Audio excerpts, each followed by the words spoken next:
എന്നുള്ളത്. സാറ്റിസ്ഫാക്ഷന്റെ അല്ല, ഈ പറയുന്നത് ട്രാൻസ്ജെൻഡേഴ്സ് ആയതുകൊണ്ട് അവരോട് എന്തും ചെയ്യാം. അത് കാരണം പറയുന്ന ഇതാണല്ലോ, ഞാൻ ഹാപ്പി ആയില്ല എന്നായിരിക്കും കാരണം പറയുക, അല്ലെങ്കിൽ വേറെ എന്തെങ്കിലും കാരണം പറയും, നിങ്ങൾ ട്രാൻസ് അല്ലേ, നിങ്ങൾക്ക് ഇങ്ങനെയല്ലേ ഫിസിക്കൽ കണ്ടീഷൻ, അതുകൊണ്ട് തരുന്നില്ല എന്ന രീതിയിൽ പറഞ്ഞേക്കാം. അപ്പം അതാ പറഞ്ഞത്, നമ്മൾ പോകുമ്പോൾ ഒരു ഇതൊക്കെ പറഞ്ഞിട്ടായിരിക്കും അവർ മിക്കപ്പോഴും പറയുന്ന ഒരു കാര്യമാണ് ഞാൻ കേട്ടിട്ടുള്ളത്, ഈ സാറ്റിസ്ഫൈഡ് ആകുന്നില്ല എന്നുള്ളത്. അപ്പൊ എനിക്ക് തോന്നുന്നില്ല കേട്ടോ അങ്ങനത്തെ ആരെക്കാളും ഒക്കെ തന്നെ ഈ പറഞ്ഞ എല്ലാരെ പോലും കഴിവുള്ള എല്ലാവരെ പോലും പറ്റുന്ന ആൾക്കാർ. ശാസ്ത്രം പറയുന്നത് മറ്റാരെക്കാളും സാറ്റിസ്ഫൈ ചെയ്യാൻ പറ്റിയിട്ടുണ്ട്. അത് എനിക്ക് ശാസ്ത്രീയമായി എനിക്കറിയില്ല കേട്ടോ, ആയിരിക്കാം. അങ്ങനെ ഈ 7ാം ക്ലാസ്സിൽ പഠിക്കുമ്പോഴല്ലേ കൂട്ടമായിട്ട് വന്നിട്ട് നമ്മൾ ഫിസിക്കലി ഒരു 8ാം ക്ലാസ് ഒക്കെ പഠിക്കുന്ന സമയത്താണ് ക്ലാസ് മുറിയിൽ 8 സ്റ്റുഡൻസിന് ഫിസിക്കലി ഒരു ഗ്യാങ് റേപ്പ് നേരിടേണ്ടി വന്നിട്ടുണ്ട്. അത് ക്ലാസ്മേറ്റ്സ് ആണോ ചെയ്തത്? ആ ക്ലാസ്മേറ്റ്സ് ആണ്. റിയാക്ട് ചെയ്തില്ലേ ആ സമയത്ത്? 8 പേരെ അടുത്ത് ഒരു മാൻ പവർ എന്നല്ല, നമുക്ക് പറ്റില്ല, ഒരു ഫിസിക്കൽ പവർ എനിക്ക് ഉണ്ടായിരുന്നില്ല അവരെ റിയാക്ട് ചെയ്യാൻ. കരയുന്നു, നിലവിളിക്കുന്നു, അതൊക്കെ എനിക്ക് നല്ല ഓർമ്മയുണ്ട്. ആ ദിവസം എനിക്ക് ഇപ്പോഴും ഓർമ്മയുണ്ട്. എൻ്റെ ബാഗൊക്കെ ഇങ്ങനെ തറയിൽ നിന്ന് വീഴുന്നതും എൻ്റെ ഡ്രസ്സ് ഇങ്ങനെ ഊരുന്നതൊക്കെ എനിക്ക് നല്ല ഓർമ്മയുണ്ട് ആ ദിവസം. ഞാൻ ഒരിടത്തും ആ വിദ്യാർത്ഥികളുടെ പേരൊന്നും പറയാൻ ഒരിക്കലും ആഗ്രഹിക്കുന്നില്ല. തെറ്റുകൾ ചെയ്യപ്പെട്ടിട്ടുണ്ട്, തിരുത്തപ്പെടുക തന്നെ ചെയ്യും എന്നാണ് ഞാൻ വിശ്വസിക്കുന്നത്. ക്ഷമയൊക്കെ ചോദിച്ചിട്ടുണ്ട് അതിന് ശേഷം, മീൻസ് ഇപ്പം എന്നില്ല, റീസെന്റ് അതൊക്കെ ക്ഷമ ചോദിച്ചിട്ടുണ്ട് ആൾക്കാർ. എങ്കിലും മറക്കാൻ പറ്റാത്തൊരു ദിവസം തന്നെയായിരുന്നു അതെന്നുള്ളതാണ്. ഇപ്പൊ ടീച്ചേഴ്സിന്റെ അടുത്ത് ചെന്ന് ഈ ഞാൻ അതിന് മുൻപ് തന്നെ ടീച്ചേഴ്സിന്റെ അടുത്ത് പല കാര്യങ്ങളും പറഞ്ഞപ്പോൾ എനിക്ക് പോസിറ്റീവ് സാധനം കിട്ടാത്തതുകൊണ്ട് തന്നെ ഞാൻ പറഞ്ഞിട്ടില്ല എന്നുള്ളതാണ്. ഈ ഇൻസിഡന്റിനെ പറ്റി പറഞ്ഞിട്ടില്ല. വീട്ടിലും പറഞ്ഞിട്ടില്ല. ഞാനൊരു 2 ആഴ്ചയോളം ഞാൻ ട്രോമയിലായിരുന്നു. ട്രോമ കാണിക്കാൻ പറ്റില്ലല്ലോ നമുക്ക് ഒരിക്കലും. അത് ഈ പറയുന്ന ഒരു 13-14 വയസ്സിലല്ലേ സംഭവിക്കുന്നത്. ഇപ്പൊ സ്കൂളിലൊക്കെ പോയിട്ട് അല്ലെങ്കിൽ ഒരു വേദികളിലൊക്കെ പോയിട്ട് പ്രസംഗിക്കുന്ന ആളല്ലേ, അപ്പം പറയാറുണ്ടോ അതായത് ടീച്ചേഴ്സിന്റെ ഈ?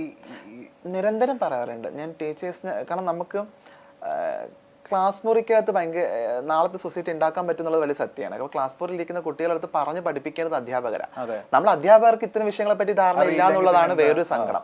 നമ്മൾ ഇതിനൊക്കെ ഏറ്റവും യൂസ്ഫുൾ ആകുന്ന ഒരു കാര്യം സെക്സ് എഡ്യൂക്കേഷൻ കൊടുക്കുക എന്നുള്ളതാണ്. അത് വിദ്യാർത്ഥികൾക്ക് കൊടുക്കുന്നതിന് മുൻപ് അധ്യാപകർക്ക് കൊടുക്കണം എന്നുള്ളതാണ്. അധ്യാപകർക്ക് പറഞ്ഞു കൊടുക്കണം എന്താണ് എന്നുള്ളത്, എന്താണ് ഈ ബാഡ് ടച്ചും ഗുഡ് ടച്ചും, ഇല്ല എന്താണ് സെക്സ്, എന്താണ് ജെൻഡർ, സെക്ഷുവാലിറ്റി ഒക്കെ പറഞ്ഞ് പഠിപ്പിക്കണം. അങ്ങനെ പറഞ്ഞ് പഠിപ്പിക്കുകയാണെങ്കിൽ ഒരു പക്ഷെ തിരുത്തപ്പെടാം. എങ്കിലും അധ്യാപകർ മനസ്സിലാക്കേണ്ട ഒരു കാര്യമുണ്ട്, വിദ്യാർത്ഥികളാണ് അവര്, ആണല്ല പെണ്ണല്ല, അതിനപ്പുറത്തേക്ക് അവർ വിദ്യാർത്ഥികളാണ്, അവർ മനുഷ്യരാണ്. അവർക്ക് എന്തെങ്കിലും ഉപദ്രവം ഏൽക്കുമ്പോൾ അത് മറ്റുള്ളവരെ അതെങ്ങനെ റിയാക്ട് ചെയ്യണം എന്നുള്ള കൃത്യമായുള്ള ബോധം ഉണ്ടാവണം. അതിന് ജെൻഡർ നോക്കുന്നത് ഭയങ്കര ബുദ്ധിമുട്ടാണ്. ഇത് എനിക്ക് മാത്രം സംഭവിച്ച വിഷയങ്ങളൊന്നും അല്ല, പലർക്കും സംഭവിച്ചിട്ടുണ്ട് എന്നുള്ളതാണ്. ഞാൻ ചോദിക്കട്ടെ, ഇപ്പോൾ നമ്മളിപ്പോൾ കുറച്ച് ഫെമിനിൻ ആയിട്ടുള്ള ഒരു നടത്തം ഉണ്ടെങ്കിൽ, അല്ലെങ്കിൽ ഫെമിനിൻ ആയിട്ട് നമ്മൾ സംസാരിക്കുന്നുണ്ടെങ്കിൽ, ഈ പറയുന്ന നാട്ടുകാർ ആയിട്ടുള്ള കുറെ വൃത്തികെട്ടന്മാരെ നമ്മുടെ ചൂഷണം ചെയ്യാൻ താല്പര്യമുണ്ട്, സാധ്യതയുണ്ട്. ബസ്സിൽ പോകുന്ന സമയത്ത് അല്ലെങ്കിൽ ഒറ്റപ്പെട്ട് നിൽക്കുന്ന സമയത്തൊക്കെ ഈ പറയുന്ന ഒരു മോശം അപ്രോച്ച് ഉണ്ടാവാൻ ചാൻസ് ഉണ്ട്. ഈ മോശം അപ്രോച്ച് വരുന്ന സമയത്തൊക്കെ ഈ 14 വയസ്സിന് ശേഷം എങ്ങനെ അതിനെയൊക്കെ തരണം ചെയ്തിട്ടുള്ളത്? അപ്പോൾ ഇതില് ഒരു ചെറിയൊരു ഇതുള്ളത്, ഫെമിനൻ ആയിരിക്കുന്ന എല്ലാവരും ട്രാൻസ്ജെൻഡേഴ്സ് ആകില്ല, പല ടൈപ്പ്. പക്ഷെ ഫെമിനായിട്ടുള്ള ആൾക്കാർക്കൊക്കെ ഫിസിക്കലി ഇത് സെയിം സിറ്റുവേഷൻ സമയത്തൊക്കെ ഉണ്ടാവും. ഞാൻ സോഷ്യൽ മനുഷ്യനായിരുന്നില്ല ആ സമയത്ത്. ഞാൻ വീട് അത് നടന്നു പോകുന്നത്. അപ്പൊ എനിക്ക് ഈ ബസ്സിൽ ഞാൻ ആദ്യമായിട്ട് കയറുന്നത് ഐ തിങ്ക് ഒരു +2 പഠിക്കുന്ന സമയത്താണ് തോന്നുന്നു. എനിക്ക് അതിന് മുന്നേ ഞാൻ ബസ്സിൽ കയറിയിട്ടില്ല. ഞാൻ വിവാഹങ്ങളിൽ, മരണങ്ങളിൽ, പൊതുചടങ്ങുകളിൽ, പബ്ലിക് കൂടുന്ന ഗ്യാതറിംഗ് സ്പേസുകളിലൊന്നും പങ്കെടുക്കില്ല. പ്രത്യേകിച്ച് ഫാമിലി ഗ്യാതറിംഗിലൊന്നും പങ്കെടുക്കില്ല. പങ്കെടുത്ത ഞാനാകും അവിടുത്തെ ഒരു വലിയ ടോപ്പിക് എന്നുള്ളത് നല്ല ബോധമുണ്ട്. അപ്പം കളിയാക്കാനും ആൾക്കാർക്കൊക്കെ എന്തെങ്കിലുമൊക്കെ ചെയ്യാൻ. പക്ഷെ എന്നും പറഞ്ഞ് എനിക്ക് അങ്ങനത്തെ മോശം അനുഭവം ഇല്ലായില്ല. എങ്കിലും ഈ പോകുന്ന ഇടങ്ങളിൽ സെക്ഷുവലി ഉള്ള ഒരു ടോക്ക് ഇല്ലെങ്കിൽ സെക്ഷുവലി ആയിട്ടുള്ള ഒരു അപ്രോച്ച് ഒക്കെ ഉണ്ടായിട്ടുണ്ട്. അതൊക്കെ കുട്ടിയല്ലേ, അപ്പം നമുക്ക് കുട്ടിയാകുമ്പോൾ ഓടാനും ചാടാനൊക്കെ കുറച്ചും കൂടി ഇതുണ്ട്. അപ്പം റിയാക്ട് ചെയ്യാനുള്ള പവറൊന്നും ഇല്ല. ആ സിറ്റുവേഷനെ ഒന്ന് സ്കിപ്പ് ചെയ്ത് വിടും എന്നുള്ളത്. ഒരിടത്തും ഒരു പരാതിയും പറയാത്ത ആൾക്കാരാ.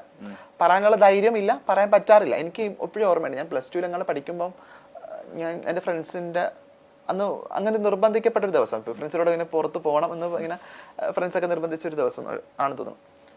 അപ്പം ഇങ്ങനെ പോയ സമയത്ത് എന്നൊരു ആളിങ്ങനെ ഈ പറഞ്ഞ സെക്ഷുവലി ഇങ്ങനെ സംസാരിച്ചു. ഇയാൾ ഭയങ്കര ഫെമിനൈൻ അല്ലേ, മറ്റേതൊക്കെ ആയിരിക്കും, മറ്റൊരു വേർഡ് യൂസ് ചെയ്ത് മറ്റേതായിരിക്കും, ഇങ്ങനെ കിട്ടുമോ എന്ന രീതിയിലൊക്കെ. അപ്പൊ ഞാൻ ഇത്രയും ഫ്രണ്ട്സിൻ്റെ ഇടയിൽ നിൽക്കുക. അപ്പൊ നമ്മൾ എന്താ ചെയ്യുക, ഫ്രണ്ട്സ് അപ്പം നമ്മളെ സപ്പോർട്ട് ചെയ്യുന്നു നമ്മൾ കരുതും.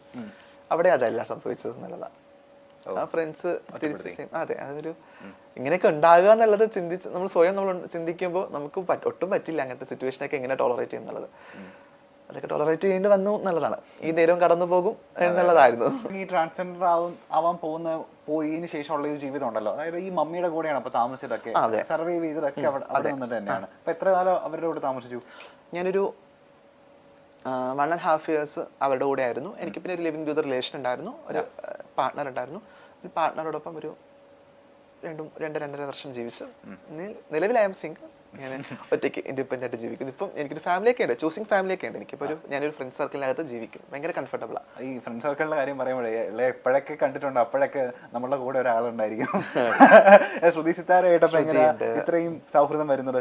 ഞാനും ശ്രുതി വളരെ, ഞാൻ തുടക്ക സമയത്ത് ഞാൻ പറഞ്ഞ ശ്യാമയുടെ കൂടെ താമസിക്കുന്ന സമയത്ത് തന്നെ ഞാൻ ശ്രുതിയായിട്ട് അപ്പം കാണുന്നുണ്ട്. ഞങ്ങളപ്പം ഒരു കൂട്ടൊന്നുമില്ല, ഞങ്ങൾ രണ്ട് വ്യൂ പോയിന്റ് ഒക്കെ ഉള്ള ആൾക്കാരായിരുന്നു. അപ്പം പിന്നെ പതിയെ ഞങ്ങൾ ഭയങ്കര ഫ്രണ്ട്സായി. ഇപ്പം നല്ല ഫ്രണ്ട്സാണ്. ഇപ്പം ഞങ്ങളൊരു 4 പേര് അടങ്ങുന്ന ഒരു ഗ്യാങ് ഒക്കെയാണ്. ഞാൻ, ശ്രുതി, ദയ, സാദിയ എന്ന് പറയുന്ന. അപ്പം നമ്മൾ ഒരാൾ അറിയുന്ന ആൾക്കാരാണെങ്കിൽ 4 പേരും അവർ അറിയും എന്നുള്ളതാണ്. കാരണം നമ്മൾ എല്ലാ ഇടങ്ങളിലും 4 പേരെയും സംസാരിക്കുന്ന, അല്ലെങ്കിൽ ഇപ്പൊ സ്റ്റാറ്റസ് ഒക്കെ നോക്കിയാൽ ഒരാളെ മാത്രം ഒരുമിച്ചായിരിക്കും, കൂട്ടായിരിക്കും.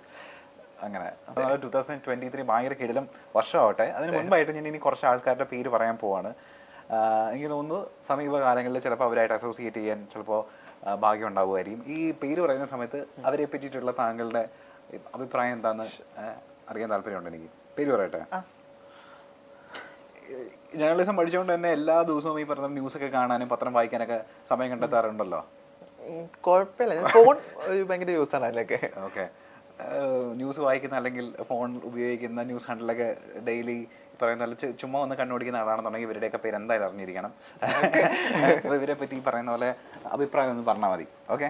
നമ്മളുടെ കാഴ്ചപ്പാട്, ഭയങ്കര കാഴ്ചപ്പാടുള്ള വ്യക്തിയാണെന്നാണല്ലോ എല്ലാവരും പൊതുവെ പറയപ്പെടുന്നത്. ആദ്യത്തെ ആൾ ഈ പറയുന്ന പോലെ അഖിൽ മാരാർ ഈ സമീപകാലത്ത് ഭയങ്കര ചർച്ച നേടിയ ഒരാളാണ്. എന്താ അഖിൽ മാരാറിനെ പറ്റിയിട്ടുള്ള അഭിപ്രായം എന്താ? നല്ലൊരു വിമർശകനാണെന്ന് തോന്നിയിട്ടുണ്ട്. ചില കണ്ടന്റ്സ് ഒക്കെ പറയുമ്പോൾ അങ്ങനെ ഭയങ്കര കുറ്റം പറയാനായിട്ട് തോന്നിയിട്ടില്ല. പിന്നെ പുള്ളിയുടെ പൊതുവിൽ ഉള്ള, പുള്ളി ഭയങ്കര ക്യൂർ ഫ്രണ്ട്ലി ആണെന്ന് തോന്നുന്നില്ല. അങ്ങനെ എനിക്ക് അറിയില്ല, ഭയങ്കര ക്യൂർ ഫ്രണ്ട്ലി ആണ് അല്ലെങ്കിൽ അങ്ങനത്തെ ഒരു മനുഷ്യനാണെന്ന് തോന്നാറില്ല.